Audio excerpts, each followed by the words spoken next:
That's right, I bought a big giant Lincoln. And if you've been following along with the channel for a minute, you're probably sitting there going, what the heck is he doing with that? Well, I honestly don't know. I don't understand why I even bought it. But I did, and I've got it, and here we are. So I don't know if you write it up as midlife crisis or something or what. I mean, you wouldn't really consider this to be a midlife crisis car. At least I wouldn't anyways. So I would typically consider that, like a Ferrari or something, or heck, even just a Corvette or something might be a midlife crisis car, but this is like two of those. So yeah, I think we're a long ways from that. So I don't really have a good reason as to why I bought it, other than maybe it's just kind of like broccoli. You taste change as you get older and all that, and everybody says your taste change, you need to keep trying it and maybe you'll like it. So here I am, trying some broccoli, I guess.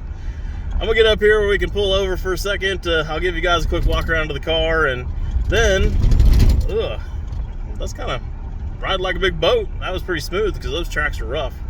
But after I show you the car, I want to run you guys over to the new shop and kind of catch you guys up on what's been going on over there, since I haven't really made a lot of content lately, but we have done a ton of work on a bunch of different stuff. So just want to catch you guys up and go from there.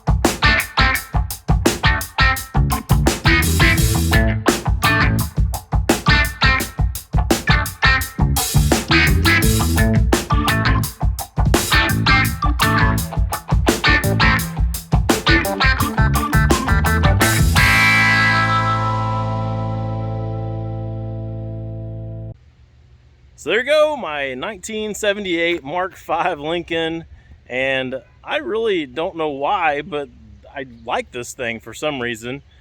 I'm probably not gonna keep it. I'll get into that here in just a second, but overall, this thing is in really good shape, and it's got just kind of a unique look to it. I don't know if it's just the wheels or was the color or what it is about the thing that kind of speaks to me a little bit, but something about it speaks to me, and I just had to have it. I had to buy it. Like I said, normally this is definitely not my cup of tea by any way, shape, or form. But I bought it. We've got it. I've had it now for probably like close to 6 months, to be honest with you guys. And I've hardly drove it. And I've got some reasons for that too. So let me go ahead and kind of dive into that. I'll kind of dive into some of the cool things about this thing real quick, and I'll tell you why I'm planning on not keeping it. And then after that, we'll go on over to the new shop, and I'll catch you guys up on what's going on over there. So the first thing that stands out on this thing right away are the OG 100-spoke wheels and the white wall tires with the yellow lines on them. There again, that is not necessarily really my cup of tea. I'm not a wire wheel knockoff kind of guy, but I don't know. On this car, it just seems to be right. It seems like they are what should be on this car. So those are pretty cool. They're 17 inches. They got pretty decent rubber on them. The only thing about those are that since that is a 17-inch wheel and it's a bigger wheel, you got less sidewall there. So it does take away some of that smooth boat ride that you get, or are supposed to get, out of one of these old school big cars like this.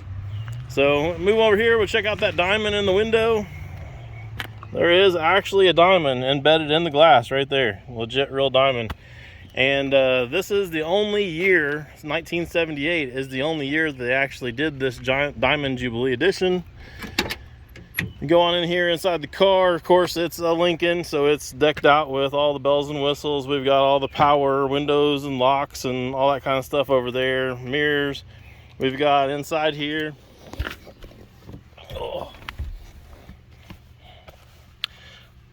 We got inside here on the dash, we've got our clock and, you know, all the stuff that you would expect to see in the 70s cars. But this is pretty unique right here. It actually has a little screen that is supposed to light up. This one does not. It doesn't light up and tell you how much time you have left on your fuel gauge. So all the new cars to do that, well, this one was doing it back in 1978.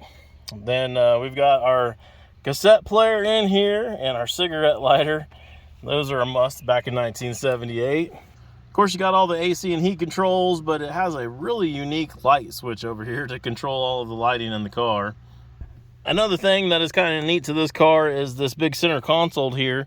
You've got your typical console, kind of like you see in a lot of cars nowadays, where that tips up and opens up. Still dirty in here. I need to actually detail everything. The car has not been detailed yet. And then you got this one here that opens that way, and you got this big cubby down through here in the middle. And then these doors just kind of close back up. So that's kind of neat. And then another thing that is really unique is it actually has a power antenna on it that has got a switch on it. So there's a toggle switch down here that'll actually raise and lower the antenna out here on the car. And you can see the power antennas over there on the side in the fender. Of course, the car has also got, you know, cruise control and a tilt steering wheel and power steering, power brakes, power seat, all that kind of stuff. I think they're both even power. Let me see here. Yeah, that other seat's power too. So dual power seats. But when you're sitting in this thing, you think this big, giant, you know, huge car, it ought to have a ton of room inside of it. And now, granted, I'm not like a small guy, but I'm definitely not a big guy either. You know, I'm just kind of average 6 foot, right in that neighborhood. So it shouldn't be like it's really all that tight in here for me, I wouldn't think. But it is. And that's been kind of the biggest reason why I haven't drove this car much, is I'm not super comfortable in it for some reason. And I don't know if that's just me being used to, you know, more modern stuff and typically driving trucks where I'm got, you know, a lot of room in there and all of that. But for some reason, this car just doesn't, you know, doesn't feel comfortable for me, doesn't do it for me in that, you know, area. And then even getting in and out, like, you know, I'm hitting my head right here. So I have to like duck and crunch to get in and out. And after I had a bad car wreck here, you know, a few years ago, it's really kind of hard for me to duck and crunch and get out of here to be able to get, you know, in and out of the car a lot. So I find that to be a little bit annoying. And I really feel like the seat should slide back farther. I mean, there again, this car has got a hood on it that is like 18 foot long or something like that, you know, ridiculous. Okay, it's not 18 foot, but you get the idea. The car is huge. But look at where my legs are on the dash. Let me flip this around. All right, so sitting here in the seat with the seat all the way back, look at where this dash is at. I mean, I've got a couple of fingers between each leg. You would think I'd have a lot more room than that, and there's really not. This is really kind of a small space inside the cabin area of the car. And like I said, the seat's all the way back.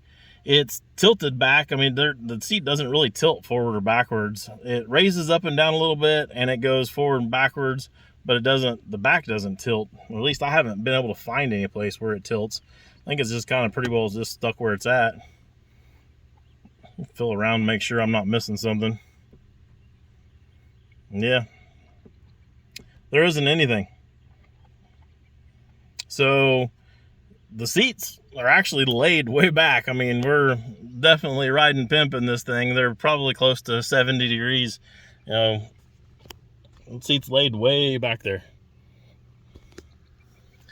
So that part's actually comfortable. I mean, I'm stretched out, I'm laid back, you know, way comfortable here as far as that goes, but my whole leg scenario doesn't work for me very good. And then these doors are 6 miles long too. And if you're in a parking spot or anything like that, you can't open the door up all the way like I am here, where the door goes way out. The door's pulled back in. And then now I'm trying to fit my big old 13 through this little tiny gap that's over here in between the door and the car. And that doesn't fit really good either. So those are the kind of the main reasons why I haven't really drove this car much. And it kind of sucks because, like I said, I do kind of like the car. I think the car is pretty unique and pretty cool, but I'm just really not comfortable in it.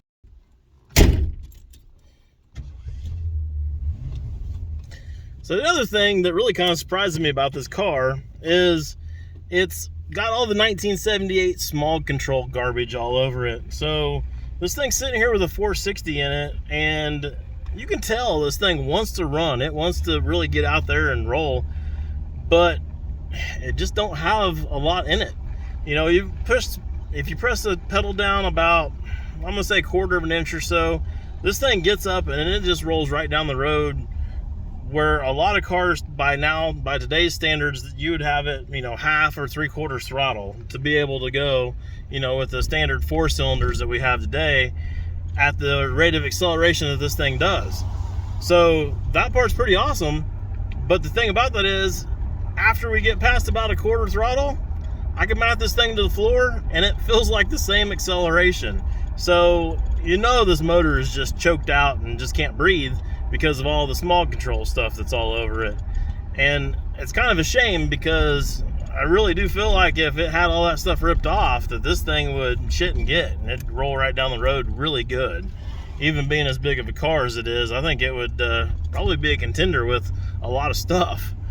But when you got a car like this, it's kind of like the seats. If I start ripping and changing out the seats and start taking all the smog control and all that kind of stuff off of it, and it's a car that is kind of a rare car, am I really kind of ruining it at that point? I mean, I think that there was only like 5,000 of these cars made, and only like 3,000, something like that, in this color. So, I mean, it's not like super rare, but it's rare. You're not gonna go to Walmart and see one in the parking lot, you know, as far as that goes. Probably not even gonna see one at most car shows that you're gonna go to. So some of those aspects are kind of cool, and I respect that, and I dig that. But for me personally, I personally love cutting and hacking and whacking and changing and modifying things and building something that, you know, never truly existed before. And that's probably the main reason why I want to go ahead and get rid of this car, is because I really don't feel like I can do all of that to this thing and do the car justice. I think I'll actually be hurting the car. I think I'll be hurting the car by modifying it. So I think it's probably time to go. I'm not really enjoying it and cruising it all that much, and I don't see where I can do much to it. So yeah, I think it's time to go. I have actually contacted Meekum Auto Auction, and I think we're going to probably be sending this thing down to Tulsa, Oklahoma, to the Meekum show down there here in just a couple of weeks, and probably go ahead and dump it. We'll get our money back, and maybe shoot for something different. We'll see what else we come up with down the road. So I'm going to go ahead and keep cruising over here to the new shop, and I'll holler back at you when we get over there. Well, we made it over here, and honestly, I think the old Lincoln probably looks pretty appropriate over here. I can totally see this thing back in, 1978, parked out in front of here with some big pimp in here in the office that's running this joint, having his new car sitting out there looking all stylish. But anyways, one of the things I want to show you guys over here on the new building, or on the old new building, is we got most of the glass back in up there on the top. We are missing a few pieces at the very top up there. You can kind of see those are actually a different size than the rest of them, so we've got to cut some different ones to go up in there. But we are making progress on that, so trying to get that all sealed back up there, it's been quite the undertaking on just that part alone. But let's go ahead and run in here in the office area here real quick, and I'll give you a quick walkthrough of that. The door unlocked. I'll give you a quick walkthrough in here, and you guys can check out what's been going on in here. Let me flip the camera around. So we've power washed everything in here. We've knocked a whole bunch of concrete and stuff off of the walls. The little bit of concrete stuff that's left like that up there, and some of the stuff over here, we're leaving some of the exposed brick look, but then also leaving some of the concrete look. I think when we're all said and done, that's going to have a pretty cool look to it. We did knock that safe door out with that actually sitting over here. You see how crusty this thing was. It's really, really, really bad. So if you want to see more about any of the stuff up here in the front office, you'll have to go over and check out Julie's channel, That Rust Life. But I've got to get up here really quick now because we do have an alarm system set up in here now and it's about to go off. So, uh-oh, I did it now, damn it. System is now disarmed. All right, probably get a phone call here in a second about that. Let me go ahead and turn the lights on here real quick and show you a little bit more stuff. So one of the things you see in here now, we've got the Yukon here in town. We've got new insurance on our house, and they're complaining about the vehicles in the yard, yada, yada, yada. So drug that thing into town, and it's actually a good thing. I would like to go ahead and get this thing to where it'll run and drive again consistently. It runs and drives kind of now, but it's got a lot of electrical issues that I'm gonna have to go through and work out. So probably gonna end up just getting a whole new wiring harness in it. It's so bad. But I don't know, you guys aren't really into the off-road stuff. It doesn't seem like anytime I posted anything with any off-road stuff, but you'll probably see it on the channel again in the future because I'm into it. I like it. And that thing is a fun thing to take out and have some fun with. So anyways, on into the main shop area. We do have a bunch of stuff in over here. That's just stuff that we've had everywhere. Finally got pretty much most of my vehicles in one spot. Get over here in the corner. So that's fairly new. We haven't had that happen before. The other building is not big enough to do that. So you can see Old Crow, you can see Hookers and Blow. We've got the vet cart sitting here. We've got Julie's car sitting over there. And my 69 sitting there that will be a project on the channel one of these days. But now that we got all that shown, I've got a bunch of new cabinets. So check that out. Pretty cool workspace over there. Those are all kitchen cabinets out of like some 50s model house or something like that. They're all steel, and that's the whole entire thing. The stuff here above that bench worked out real great because those were above like the washer and dryer and the stove, and they happen to be just, like I said, the perfect size to go there and go over the top of our table. So that worked out really good. Now the thing about these, they're in really good shape other than I need to do some counters. You know, the counters are lacking a little bit, but not a big deal there. We can take care of that. But I want to change the color. I think it would make a world of difference on the way they look if they were a different color. I mean, the first thing that you think of is red, you know, snap-on cabinets, yada yada, that kind of stuff. But I don't want it to go red. I definitely don't want to do that. So I don't want to do red. I don't think I want to do yellow. So if you got any ideas of something that would look cool on those cabinets and really kind of pop and bling in here in the new office or new shop area, I would greatly appreciate a comment down below on what you guys think would be a good color. So I'll be looking for that. But I should say real quick too that I think that I probably want to try to wrap these. I think that would be the easiest way to do it. You only see the doors on the front and they're all flat pretty much, so we can just wrap them and be done with it, I think. So I think that would be the way to go. So that also opens up a bunch of different options for other colors and looks and styles and things like that. So keep that in mind. And also too, you can see we've got Coke sign up there and some of the other junk that I've got here. I actually picked the Coke sign up here fairly recently and redid it, whatever. Cleaned it all up over on my other second channel, which I've only told you guys about one other time.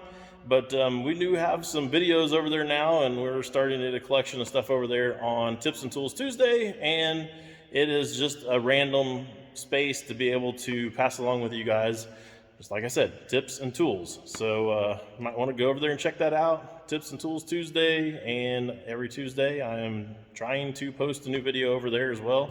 So not my main focus, so if I do miss a week here or there or whatever, I apologize, but for the most part, I think once we get back in the swing of things where we're actually doing more fab stuff and less working on a building, I'll be really easy to be able to do that every week because we're doing so much different things typically. So go over, check it out, subscribe, hit the like button, hit the bells, all the other stuff you're supposed to do, whatever, blah, blah, blah. So yeah, do that. We also got a new scissor lift that is going to make a big difference over here on working on some of this stuff. And it also gives me an opportunity to give you guys a better look of things around here. So I'm gonna climb up here real quick and run this thing up to the ceiling, because it actually has a really cool look in here when you're looking at it from the ceiling side of things. So flip the key on, run this over to, well, I guess we can just stay there, and it should go up.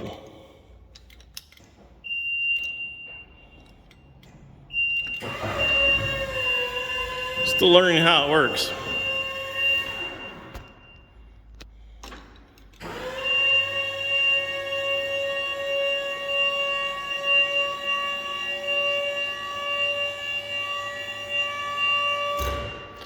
All right, that gets my head just about touching the ceiling, but you can see at this point here that we still do have quite a bit of room left in here. I'm sitting here shaking all over the place with this lift. Hopefully it's not shaking the camera around too much. But that's a good thing, because we haven't actually brought anything from our old shop over here yet. Here's a little better view of those cabinets. Some of my junk that I've got stacked up on top there.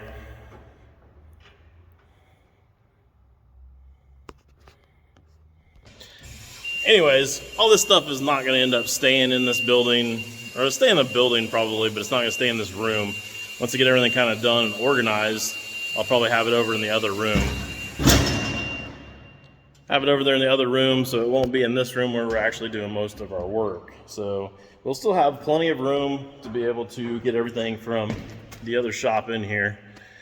So over here by where Julie's car's sitting and where that lift's at and everything, pretty much this whole corner all gets cleaned out over here. And that's a roughly, I'm gonna say that's probably around 20 foot this direction to this post. And over here to where the car lift's at, we're probably looking at somewhere close to, 25 or 30 foot, somewhere in that neighborhood. So there's 600 square foot or something right in that area right there that we have not really put anything in yet. And that's probably where most of the fab stuff is going to go. I imagine the welding table is going to go kind of where Julie's car is. As long as there isn't anything on the lift, I'll still be able to take the forklift and fork stuff on and off the table, so that'll work out there, and we can kind of stack, equipment and stuff around that whole corner over there, and make that where we can get to all of the tools to be able to use them. Actually should be able to get to everything and use them way better and easier than we're able to now in the shop. So that's kind of what things are looking like over here. We did go ahead and get a ramp built back here, obviously, because we got stuff in here. I guess I can take you guys back there and show you that. I don't think you've seen it yet. Oh, and while I was painting that little piece up there, I had a bunch of paint left over that was really crappy paint and not very good. So I ended up painting over the F me please that was painted on that right there. I still need to take care of some of the other stuff that's on here. I mean, there's that, and then the whole, that we've got to take care of. But I think that stuff's going to pressure wash off. I just hadn't taken a time to be able to pressure wash it yet. Same way with this door. I think this door will pressure wash and be way better. But I think what we might end up doing with this door is bead rolling panels, different styles and different things that we can bead roll into panels, put them on this door. It'll cover up the door. The door will look badass, but then it'll also be kind of a display of what we'll be able to do with the bead roller.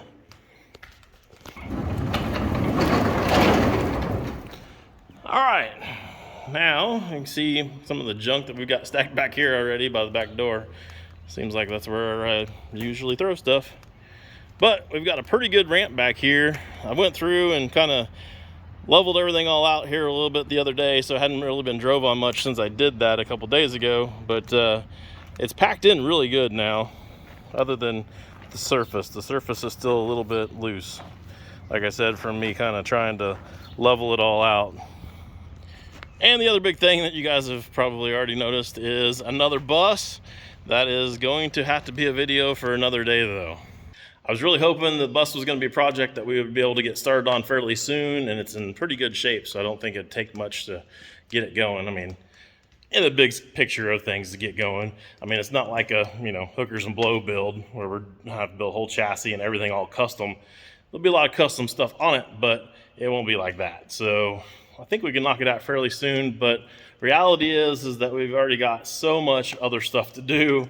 I've got myself so snowballed that there's just really no way. So it's gonna have to hold off for a little bit, and we'll just have to get to it later, I guess. So anyways, that kind of gives you guys view or peek into what's been happening around the Hardcore Fab shop a little bit. And I apologize again about not really having much fab content for you guys, but it is what it is.